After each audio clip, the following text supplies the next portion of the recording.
recorded live. Good morning, good afternoon, or good evening, wherever you may be across the nation or around the world. Once again, you are listening to the VMware Community's Roundtable Podcast. This is podcast number 620. My name is Eric Nilsson, and with me today I have my favorite co-host, Corey Romero. Today is Wednesday, September 7th, 2022. Corey, welcome back from the show. How are you doing today? I'm doing well. Yeah, what a show. That was a fantastic event. It is. In the Bay here, it is super hot. We got 106 degrees in the Bay Area. We always have this beautiful weather, but today they're paying us back with giving us a little bit of that desert fare. On the show today, we're going to be talking to Bob Plankers, and we're going to just do a VMware Explore review of what happened at VMware Explore. A lot of cool announcements. Bob Plankers, welcome to the show as always. Hey, thanks for having me. Thanks for having me on here.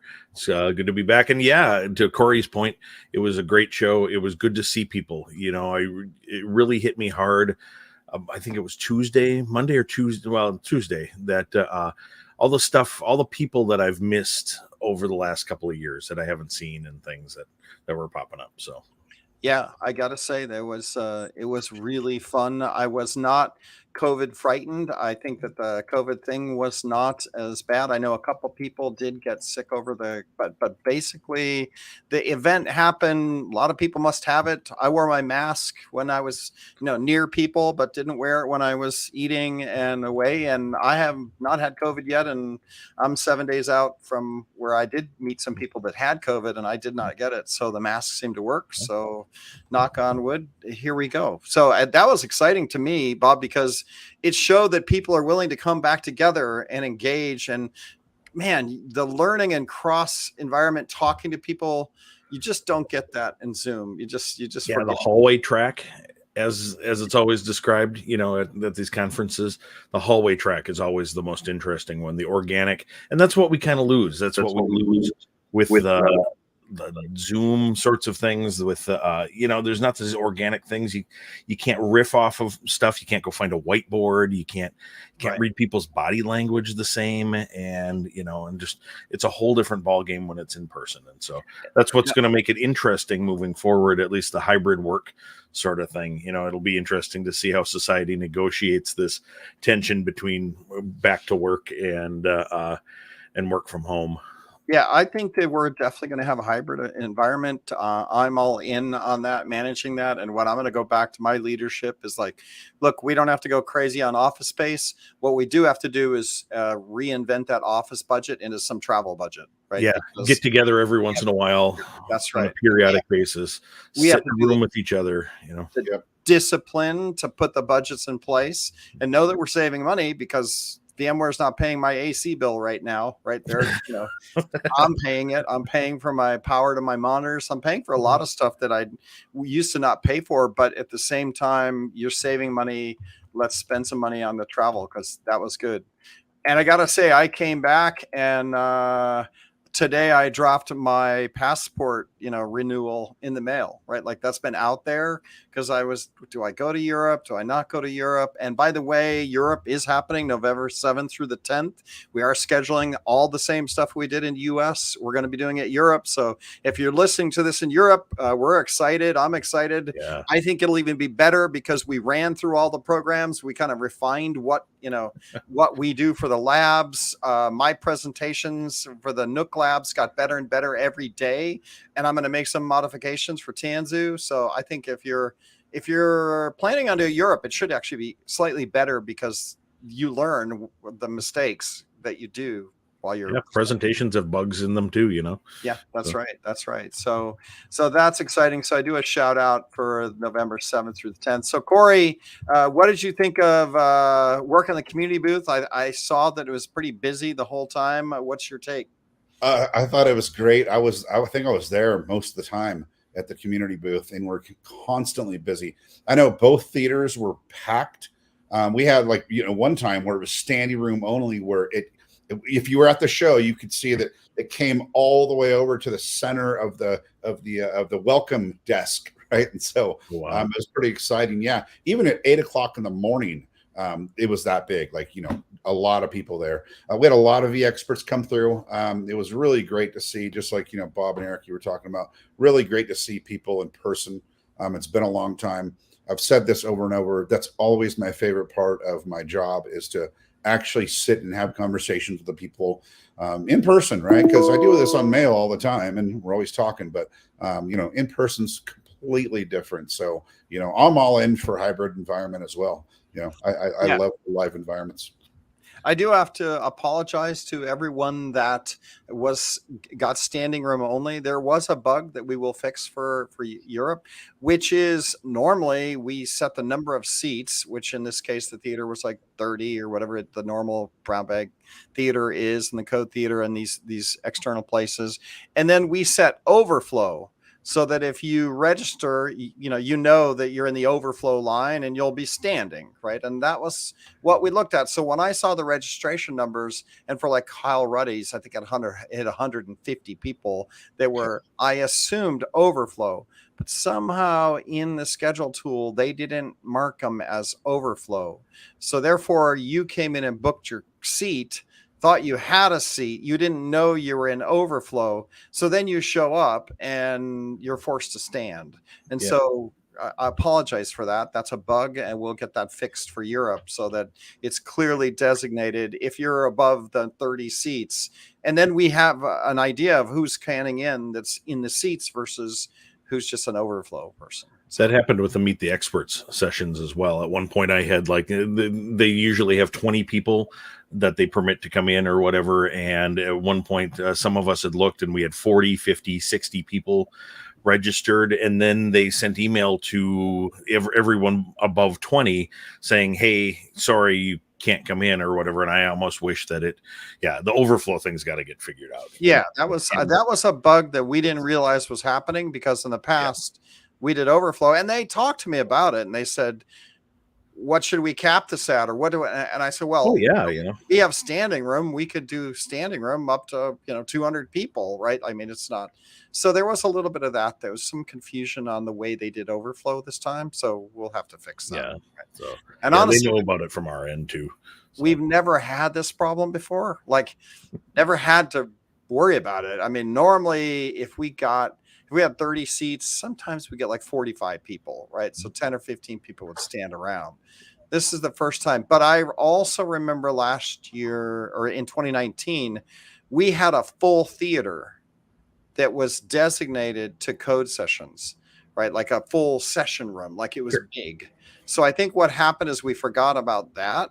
So some of these Kyle Ruddy, William Lamb, big draws do get several hundred, and we have to make sure we have a session room designated for those guys as well, because we just did the theater. Honestly, I was surprised. I didn't think we were going to get very many people come to VMworld or Explore. So I think you just hit on the fact that it's a different conference too. It's not VMworld anymore. You just called it VMworld. I've been calling it VMworld. I can't not call it VMworld, but it's not VMworld.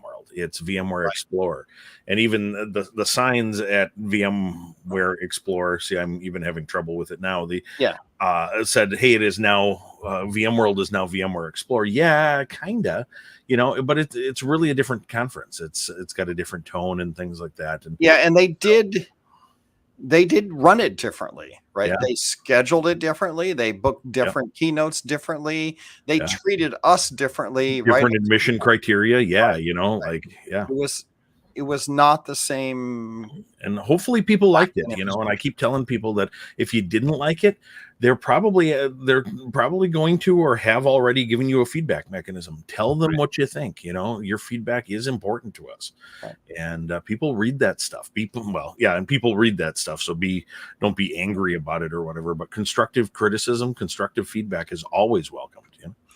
And Corey, I know you gave away a bunch of Nooks, so thanks for doing that, and thanks to NetApp and those guys for giving us $10K to help buy them. I mean, I know we spent like $50K on them, but $10K from NetApp always helps, right? Like it's that extra money that you're always short, right? Like it's the last mile that always gets you, right? Like it is too. You almost have enough money, but then you overspend, and so to have NetApp come in and give us $10K at the end was like giant relief, right? It was really, really cool. Because we were overspent definitely overspent for Europe, but they came in and they're going to offer us some more money for Europe. So it's just that extra bit that you're always down on the budget. So I gotta thank them for that. My labs went well. Thanks to Bill Roth for helping set up. We had 36 stations, and we weren't allowed to go into the room until Tuesday morning at 8 a.m. And when was the lab? The lab was Tuesday at 11. Oh, ouch. We had 36 stations with sensors and smart hubs and nooks and displays, keyboards, and mice that all had to be set up. And that's pushing the edge. We had Noel Greer, Bill Roth, myself, Matt Lungeth, and I think that's it. Matt, Bill, Noel, and me. That's 4 people. And that's not bad because that's like 10 machines to set up, boot up, get running, hook the sensors up, make sure somebody can focus on anything that's a problem, But the sheer volume of that, 36 keyboards, 36 mice, it was actually challenging. We have 5 full, big, large suitcases to get up in the room. We had to drop them off on the street, and then on the way out, the union local guy caught us, right, and came up and not at the end on Thursday afternoon, going like, you guys did setup here, and we gave him a bundle of code socks and said, here, this is great. I'll give them to your union members. And Bill Roth, a union kind of guy, he's a Democrat, does politics, so he started naming unions that he'd work with, and so we got great. Bill's on the same team as I am now, and Bill is terrific. We were talking about that as well. Yeah, we all need to join the IA local, the stagehands union or something like that, so that we can load our own stuff. So, right. And we sneak in and out of that a little bit, and we got that. But it was fun. We had a good time doing all that. We were well represented. The sessions were busy, even on Thursday, all day Thursday. We had people in the rooms. I think the first 2 days they were booked, and we had overflow. And then the last day, maybe we had a couple seats, maybe 5 seats empty each session. But we ran 11 sessions, 450 people through, playing around with nooks and writing code and making the sensors do their thing. So that was fun. Good time. So Bob, I didn't pay attention to what the announcements were, right? Like I heard something about vSphere 8. I mean, they're like, it turns out there's going to be another vSphere. vSphere's not dead yet. In fact, it's alive and well. vSphere 8, my colleague Dave Moreira was up on stage. It was really nice to see vSphere get some play in the big keynotes and things like that. We've in the past we've highlighted like VMware Cloud Foundation. Cloud Foundation is terrific, but vSphere is the core of everything, and so when we add features to the core, it radiates up into all of the other stuff. And so vSphere 8 has been announced. There's new stuff out. core.vmware.com, the vSphere Tech Zone instance has got some what's new stuff. vSAN 8 as well. I don't want to call it a complete rewrite because that implies other things, but there's all sorts of new architectures and all of that stuff. It's vSAN. It's kind of the next generation of vSAN. We probably shouldn't call it just vSAN 8, but we're going to call it vSAN 8, the express storage architecture and things like that. All sorts of. I did get several people coming up wanting to know about vSAN, and we're excited about vSAN. I was actually really surprised because from a marketing perspective, the vSAN marketers kind of drifted away over the last couple of years, right? And I haven't really heard that much about it, but the customers seem to be that, and in cloud, they were also talking about it in cloud. So all of our cloud offerings are based on it. vSAN is how VMware Cloud on AWS is powered. That's the underlying storage. Well, the underlying storage is like in AWS is the elastic block storage and things like that. But vSAN's the layer on top of it. vSAN is what translates that stuff into what looks like a normal vSphere instance. And so, VMware Cloud will be based on vSphere 8 as well. It's a little different in that, but next month or two, one of the things that so we announced, we're doing that thing where we announce, and VMware's always done this, and I remember when I was a customer, I always complained about it, like, where's the code, but Yeah, we announced, but we have to deliver in the quarter. Right? Inside the quarter. And so people need to remember that our fiscal year starts in February 1st. So our quarter ends October 31st, Halloween. And so it will show up before that, and we can't say much more. We're doing a lot more testing. We remember the vSphere 7 update 3 whole thing. We're doing a bunch of testing. We're making sure that this thing is solid. And we're changing a bunch of stuff in it too. A major version. VMware is great because we have this gigantic community. We have this gigantic ecosystem. VMware, it hurts sometimes. This big ecosystem has got inertia to it. And so we can't change things sometimes inside. You know how we do GA, and then we do an update 1 and update 2 and update 3. Those are kind of like Windows, the old school Windows NT service packs where they add features and functionality and things. We do that as well, but after update 3, that's pretty much it for that major version. And so we have this boundary here. This new major version is a good opportunity to do something different if we need to, and if it's going to be, I don't want to say controversial, but if it's going to require the ecosystem to make changes or adapt to something. Manage risk. Manage risk. So one good example is we're turning on a ransomware, basically ransomware mitigation thing. It was in 7, but we're turning it on for good in 8. And something that prevents binaries from executing on ESXi unless they've been installed by a signed package, and that should cut down on a lot of the ransomware stuff. Very cool. Or at least make it harder, like we quit making attackers' lives easy. We want to make it hard, for the attackers. But that impacts the ecosystem. It's going to require signed code everywhere. And what we've also done is made it so that if you shut the feature off, and you can shut it off, but there's a warning banner on ESXi and you can't dismiss it. It's like a little clue that something's wrong.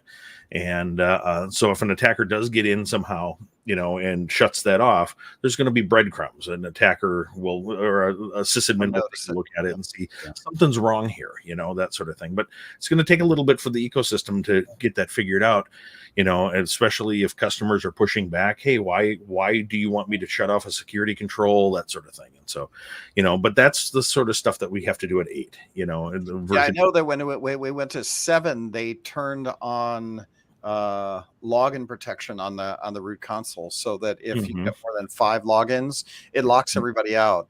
And I've had to go down to my data center like 4 times until I figured out that, wait, okay, what's actually happening here? And that was just a switch from 6 to 7 that all of a sudden it was mandatory that it do this. And I eventually figured it out, and then set myself up properly. But it's just those kind of things that, like, when you upgrade, and then it's easy to upgrade nowadays, and so you tend to upgrade, and then you get caught by these things. So and upgrades are so much easier than they were back in the, I remember the virtual infrastructure 3.5, vSphere 4, 4.1. Yeah, it was basically a reinstall, pretty much. It was a reinstall, and it wasn't as seamless, Right. I remember calling support, and we were like sorting through alarms, like I had errant alarms, and that all of that stuff is so much better now.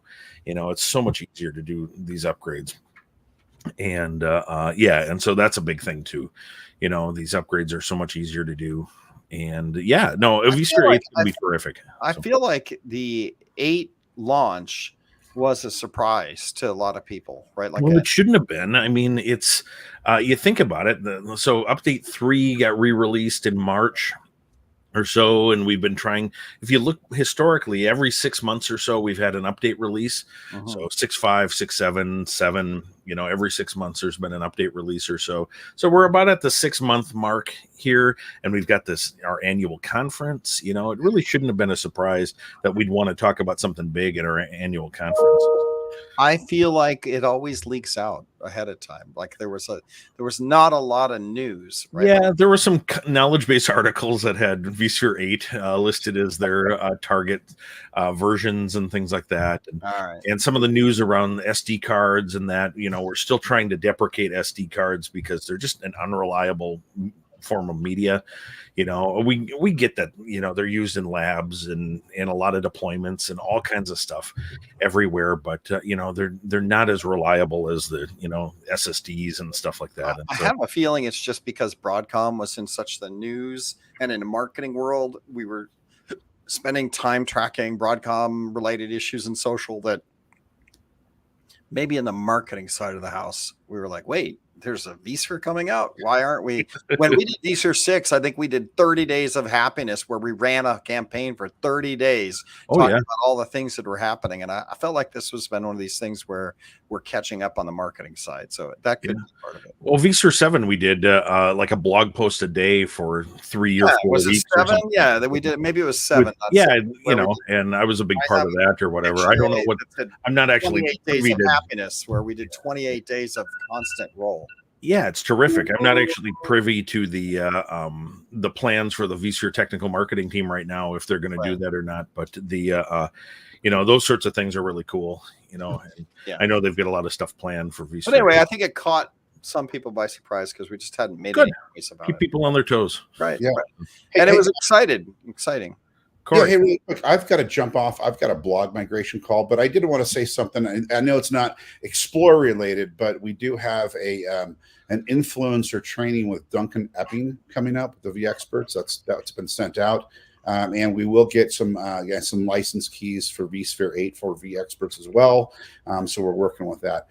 So with that, I do have to run. I've got to go handle the blog migration call. So before you leave, Corey, we just want to do I just want to shout out to everybody. I think for the vExpert program, this was a lesson for everybody to read your mail. The vExpert mails, we got like what 50 or 60 people showing up by where's my Nook? Why can't I get one? And we're like, you didn't read your mail. Me too. You sent your mail 3 different times saying you have to go register for your Nook. And well, a lot of people also registered for. So there was 2 registrations or 2 RSVPs. One was for the Nook, and the second one was for the vExpert meetup at the W Hotel. So a lot of people showed up and said, "Oh yeah, I RSVP'd 2 days ago." And I'm like, "Oh yeah, that was for the meetup, not the Nook." So yeah, that is a good lesson. It's easy to say that. We all have our day jobs, including Bob Plankers. We're all busy, and I kind of feel bad for this one, but it was one of these things that either we signed you up and bought you one, or we didn't. So there you go. So with that, thanks, guys. Right. Thanks, Corey. Thank you, Corey. Bye. Yeah. So Bob, what happened with security, Carbon Black, all that? Like in the space of what you're doing? They're still chugging away. There's new stuff with NSX and all that stuff. Security at all levels, like I remember when I joined VMware almost 4 years ago now, and that seems insane that it's been almost 4 years. But security wasn't this thing that people paid that much attention to. There were just a few of our voices out in the wilderness, and now it seems like everyone wants to play in the security space, and that's great. I'm not jealous at all. There's so much to be done there. There's so much to do. NSX is coming along. A lot of the multi-cloud stuff. The idea that VMware, we trying to be kind of the abstraction layer across all the public clouds and private clouds and all that. If it runs VMware software, if it runs vSphere in some form, you can apply the same policies to it. You can migrate to it. You can migrate away from it. You can pick and choose, and just that flexibility. VMware's always been about choice. I heard a good customer story that I'll get your opinion on here. It was Starbucks. So I was in one of the CTAB meetings, Customer Technical Advisory Board.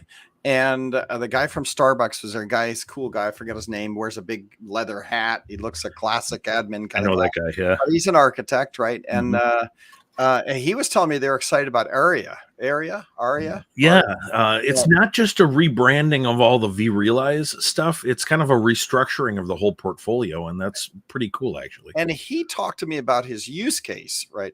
And his use case is the best multi-cloud use case I've heard yet so far, which what they're doing is they have at Starbucks multi-cloud. They've got, and it wasn't structured intentionally. It was just like what people say, the businesses grew up, needed a solution, picked a cloud vendor, built the solution, and now they're running payloads out on that cloud. And they got a different cloud vendor, and they're running payloads out on that cloud. And now as a head of IT, they're like trying to manage this, right? They're trying to figure out how to get cost under control, how to manage workflow, release workflow going into the end. Like, how do they, so they know they're not going to go back to single cloud. That's impossible. But what they want is a management framework to distribute the Kubernetes workloads, right, in some kind of efficient, controlled manner, right? Like a workflow, just like I manage workflow for social posts and community posts, right? And blog posts. There's a workflow for it. So people just in YouTube videos, we just don't let people upload YouTube videos randomly. Oh, you don't? Oh, no, because it's like on the corporate channels, the minute you do that, you get guys with sock puppets making funny videos because they think it's cool, right? Don't ever look at my videos then. Branding, as long as you're not on a corporate channel, it's fine. But like, people would go off and create a VMware corporate channel. They call it. We do have standards. I joke, but there are standards to be held. So what they're dealing with is that workflow management of Kubernetes workloads onto the cloud and financial management using what is it? Something health, cloud health, right? Cloud health, and a lot of that. With that whole, they want to create a broker system that all Kubernetes workloads go through that. It goes approved. They build APIs to the costing at the moment, or this week's costing, and they divert workloads to the clouds based on cost. Right. Yeah. So that they're optimizing dollar spend on these workloads to the multiple clouds if there isn't a reason that app can't be run on any of the clouds. So it's interesting, and they're pretty serious about it, right? Because it's, I think their footprint is like $30-40 million a month on costing in cloud services, right? Geez, you multiply that by 12, you're like at almost, whatever, right? Like $400 or $500 million in costs, cloud costs that they're trying to get a handle on. Right. Yeah. Just, $500 million in IT budget, cloud budget is that's a lot bigger than a lot of our customers, but that's a standard spend for a lot of organizations, a lot of big organizations and that. And so figuring out how to budget for that, how to curb overruns, how to right size things, I also heard a lot of, ghost VMs and the ghosting storage, where I don't know if I'm using the right term there, but it's basically storage that's been disconnected and sitting, as a zombie. We used to call this in Unix times zombies, right? Like where but yet they're being charged for it, right? And stuff that's allocated, especially implementing some sort of chargeback thing. In my previous life, we had a full chargeback system, and that was great. I mean, it was kind of a pain in some ways, but it was great because it eliminated everything had to have an owner and that was paying for it, so it kind of gets rid of that ghosts, the zombie sorts of things. But what I got was the story where, they had good chargeback, but the managers of inside that they were charging back were okay with a certain dollar spend, right? Even though they had zombies or they had, unprovisioned, the managers were okay. They were getting charged back. So then they were building using, Area or vRealize, in Cloud Health, all this management bundle to get those numbers and then go to the BU heads going, your directors or your senior your VPs might be okay with this budget spend. But if I go to the BU head and say, would you like to recoup $40 million next year? The BUs are like, let's just throw that away. Yeah. So it's interesting to see organizational dynamics on these dollar spends as well. So these kind of stories from a management perspective and the ARIA and all that were interesting to hear from customers. Well, who was it? Peter Drucker or whatever that says he said that you can only manage what you can't manage what you aren't measuring or something like that. I'm slaughtering that, but it's something along those lines. Visibility into what's going on is absolutely crucial. And so it's nice to see the evolutions of visibility tools like that and workflow tools. Yeah. And I tell people also, when everything is always up and to the right, nobody really cares about this thing, right? If you're meeting your growth targets and, we got money to spend. There's a certain amount of whatever going on, like, whatever, we're doing all right. We're doing all right. And we got projects to capture growth, right? And as long as those capturing the growth is good. But when you get into a slowdown or mind you, a recession or worries about those things, inflationary, like where you're trying to manage the dollar spends because everything's getting expensive, which is where we are now. This stuff becomes like something that you're not focusing on capturing growth anymore. You're focusing on managing costs in order to make it through the slow period, right? So there's also that. So this gets back to what we were talking about in the beginning, which is it's great to be in an event because I didn't even know about this guy, the Starbucks guy. We never even met him, right? Oh yeah, But he was there, and I thought his hat was interesting, so I walked over and struck up a conversation and said, "Hey, a cool hat, and I heard you're from Starbucks, and like this is pretty exciting. What's your role? What do you do?" And he got into sharing the whole story. So those kind of things are times where you just can't replicate that. No, you can't replicate it. People, folks like him, they've got their own day jobs, that don't really have, they don't have an OKR for, reaching out to their vendors and sharing information and things like that necessarily. So, an opportunity for us to learn a little bit about it in organically again, where you're standing next to the person or whatever. I was stopped in the halls of hotels and up by the community booth a few times, and that just by random people that recognized me from videos. Or one guy heard me talking, actually couldn't see my face, heard me talking, recognized my voice, and then came around to find me. And it was great. Just random conversations, random questions. Hey, well, I've got you here. What about X? And that's just that's unreplicatable with Zoom or on webinars or any of this remote stuff. And so, yeah, like I'm with you. It's good to be back for the people that are comfortable with that. I think there's a lot to offer in the in-person space nowadays. Couple interesting takeaways. Because I'm on the VMUG board now, and so we're having discussions about next year. What are our challenges? What are we doing? Couple interesting things that came out of that. One is we need to remember to focus on onboarding new administrators. Oh my goodness. Giving them content for new, because our administration crowd is getting older and they're moving up the stack. Yeah. Not such old, but career. They're moving up. Yeah, we're moving on, and what are we doing to, teach people vSphere again, or teach? Well, that's why I loved Kelsey Hightower's little talk in the middle of the keynote or whatever, sort of reminding us where we've come from and why we have these technologies that we do. That's not something that we talk about very often, and I thought it was really refreshing. The people coming out of community college that have a degree in IT and a lot of practical but lab oriented skills, and that often don't understand why we invented this stuff. They know it exists, they know how to work it, but they don't know the why of why it's there in the first place. Yep. So I think that was cool. So we're going to try to, get the community involved with next year's content generation, to try to get a little bit more community content in VMUG and get some of the core vSphere, intro 101 content in front of, the VMUG. So I think that was kind of interesting to hear that. And then the second area was the fact that people are now moving into cloud admin roles, right? Multi-cloud or others, and how valuable that is, right? Like that the cloud administrators, I don't know if I should be saying too much of this, but the cloud administrators, they're having a hard time holding on to them. This is in like Minnesota, which is not the most expensive region in the world. And they're making $280,000 a year because they've stepped up into a cloud admin role, right? And they're getting stolen away. Yeah. And so it's like, how do we keep the multi-cloud admin who also is well-trained in vSphere?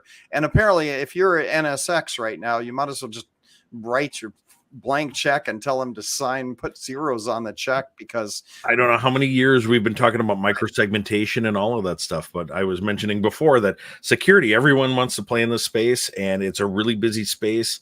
Microsegmentation, all of these controls, it's really great to see them popular now. But yeah, the job market is crazy, Yeah, and then we also had a discussion about the innovative topics, like maybe we create an innovator thread through VMUG content, which is just nothing to do with VMware, but just interesting topics that are, that make us not feel like your daddy's admin, club, right? Yeah, because we all are daddies, right? Right. Coding, scripting, right, all of that stuff. Some of the work your demos were sensors, right, and that VMware was showing off, and in the VMware booth, I spent a little time in the VMware booth. It's pretty much obligatory for a guy with marketing in his title. And so I wandered around, and we've got IoT sorts of things going on. We've got the control systems stuff, and a lot of edge things would play into the innovator space. There's a lot of really interesting non-vSphere things that are going on as part of the larger ecosystem. I think that would be terrific if VMUG focuses on these things that you're talking about now. I did hear that Michael Dell was walking Hock Tan around and giving him a demo. And actually what I heard, and I meant to do this at the beginning of the podcast, I was actually rather enlightened by the narratives we're getting back from Broadcom, right? That Broadcom seemed to really like the show, really get VMUG, offered to sponsor some VMUG activities going into next year, like depending on, when they're allowed to engage with us closer. They were actually, I heard several really great stories of what Broadcom thought and what they were exposed to, the community, the ecosystem, the conference, the energy level. I think it was really good for them to see and have Michael Dell walk them around and expose them to what it looks like when you have a really vibrant ecosystem with. Well, and that was even just a fraction of, like imagine walking him around at the 2019 VMUG or whatever. He would have just been, or not VMUG, VMworld. Like it was just mind blown, and right.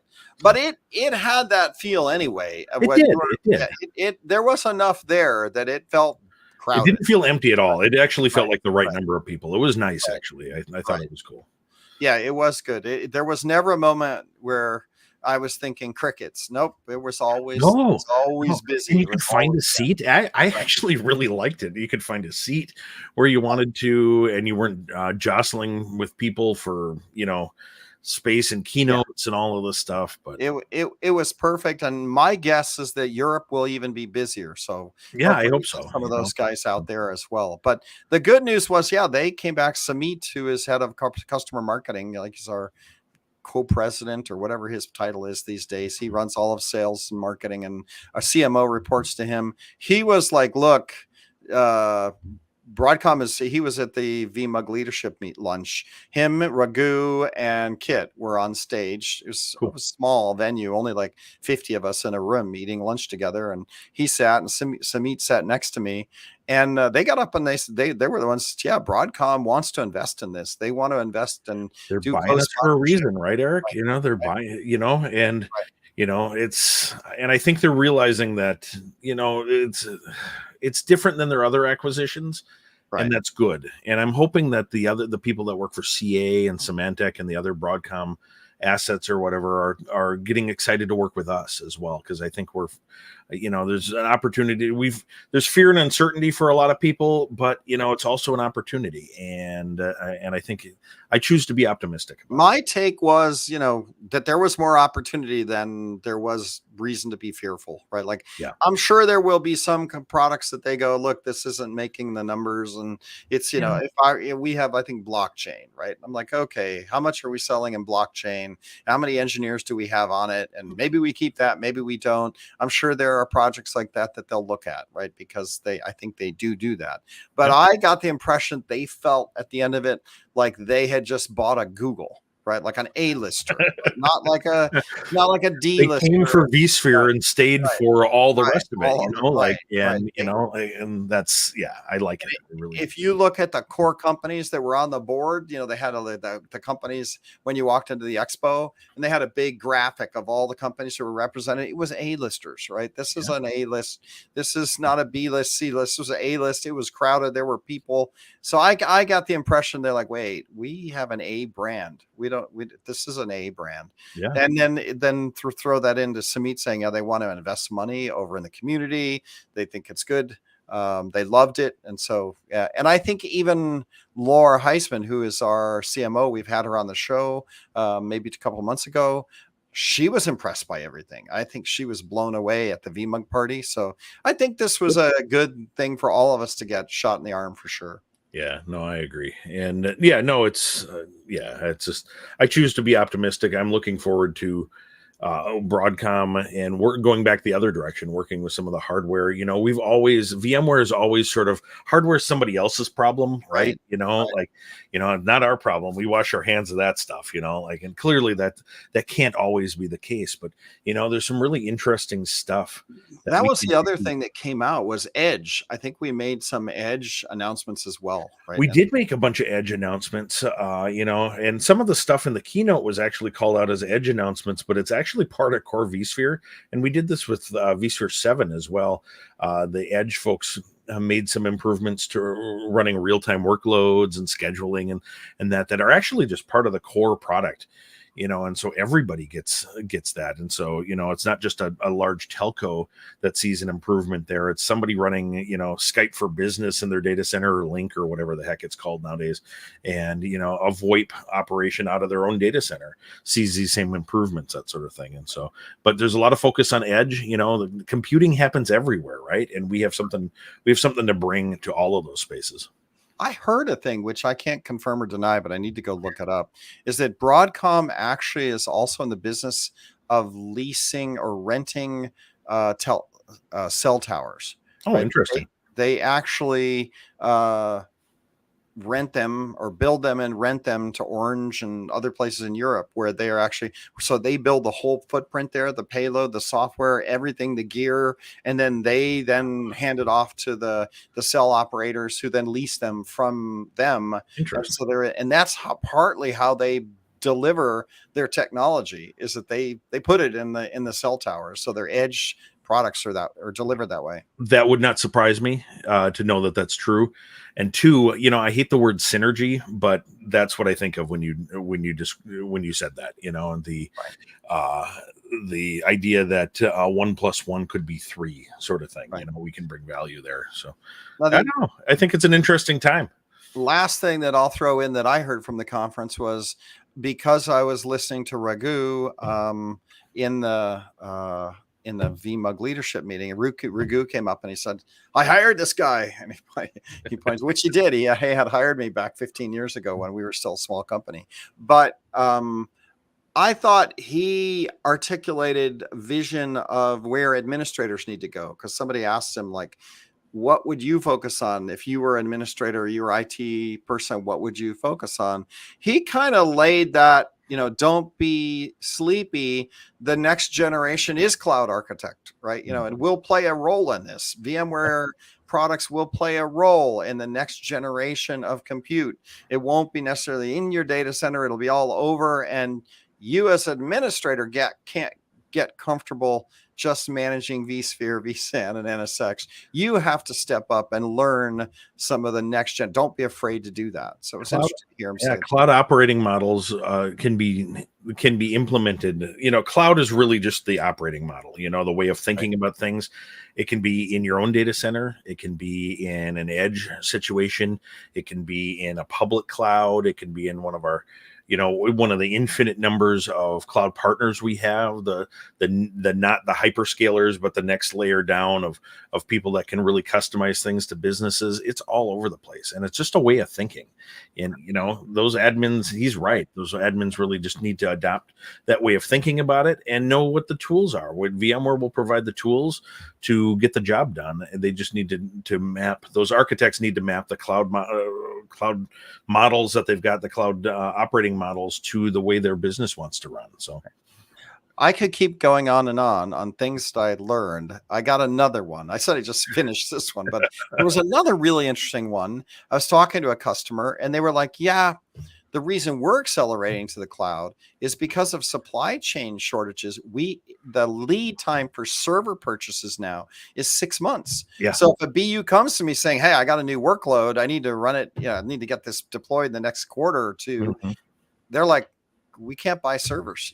We need to put you over on cloud. Well, and the hyperscalers are getting a lot of the priority. They're getting the server supply that is available.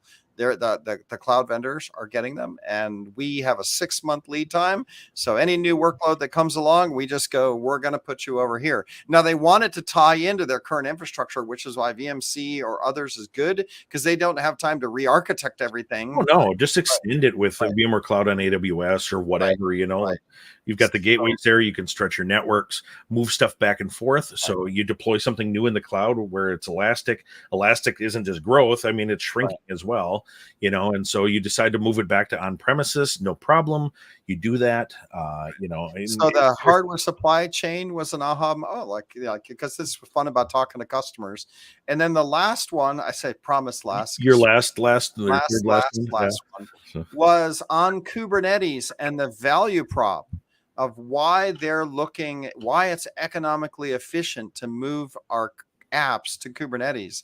Is that he says when you deploy a non-Kubernetes app that hasn't been refactored, we have to calculate the amount of server capacity we need for max load, and then to kind of provision to some of that, and some of it can bounce from one VM to another that has more capacity.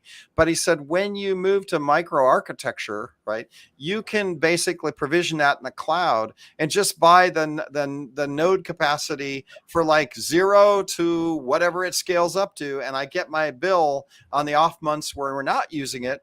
We don't get any bill, right? And exactly. The expanded complexity, the other way, way more economically efficient when you're purchasing hardware, right? So that was kind of in tune with the one, you can't get the hardware, and two, if I refactor it into a Kubernetes app, it'll scale dynamically, and that's economically more efficient.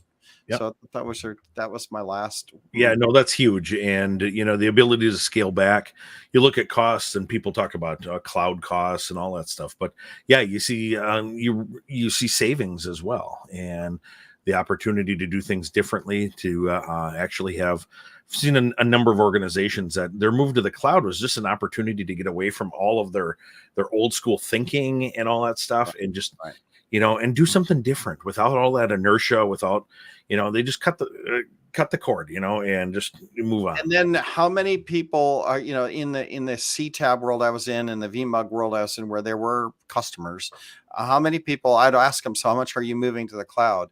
And I got general, thumb in the air, testing the wind. It seemed like about 50% of their workloads, they were in the process of figuring out how to move into the cloud. Yep. So that seems about right. That tracks with, what I've seen with customers, and that everyone's looking at it.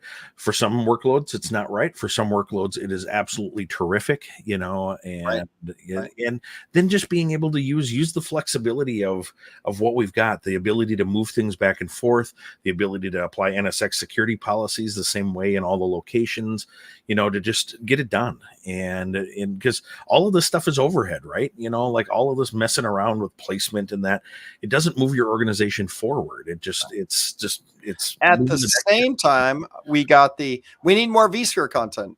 So we need to train the next generation, because 50% of it's still here and growing at 7 to 10% a year. This isn't going away. So we also have to get the next generation of people in, because we're climbing up into the cloud. Who's replacing me? I can't climb up into that job until I have somebody to do my job. So and the on-premises side of things is still vSphere, the on-premises, the local cloud, or whatever you want to call it. I don't think we're calling it private cloud anymore. Whatever, but all the on-premises stuff, even VMware Cloud on AWS, all the VMware Cloud stuff is based on vSphere. Having a fundamental knowledge of vSphere is really still important for our ecosystem. So let me know what I can do to help with that one. That was good. Well, it's the end of the hour. I know you got a hard stop, so you got 3 minutes left here. So Mr. Plankers, any barbecue? It's the end of the summer. I have been practicing my brisket techniques. In fact, the last time my family isn't so much sold on the smoked meat concepts. They'd like some of it, but briskets. I've never made a bad brisket, but I've only done like 4 or 5 of them now. And they're getting better and better as I go. But the last one I did, I had a power outage, so I've got a Green Mountain grill pellet grill, and Right. so it needs power. It's kind of like the little corkscrew timer. it's got the auger and all that stuff Yeah, from the that's- computers that's- on my I Wi-Fi. laughed at that. I laughed at that, going like, okay, now I got one of these little electric Duracell generators, which is basically just stock full of lithium batteries, and it has an inverter in it, and it's good for like a whole day, right? And I'm like, and now I need a battery backup for my smoker, dude. So I had a power outage in the middle of right smack dab in the middle of my brisket cook, and so I ended up.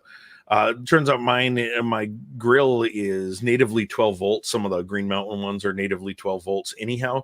So I ended up just connecting it to my jumpstart pack for my car. Right. And Jeffrey Powers actually offered to bring over a battery portable generator or something like that. But that's what I bought finally. I caved. They have them at Costco now for $250. They're great. Battery backup, that'll has the inverter in it. But that's so you ran it. Yeah, I just ran it. I've got one of those. I can't think of the name. It's kind of a goofy name. I can't think of the name of it. Just a lithium ion pack or whatever, and it's got a not that anybody uses it anymore, but cigarette lighter and thing in it.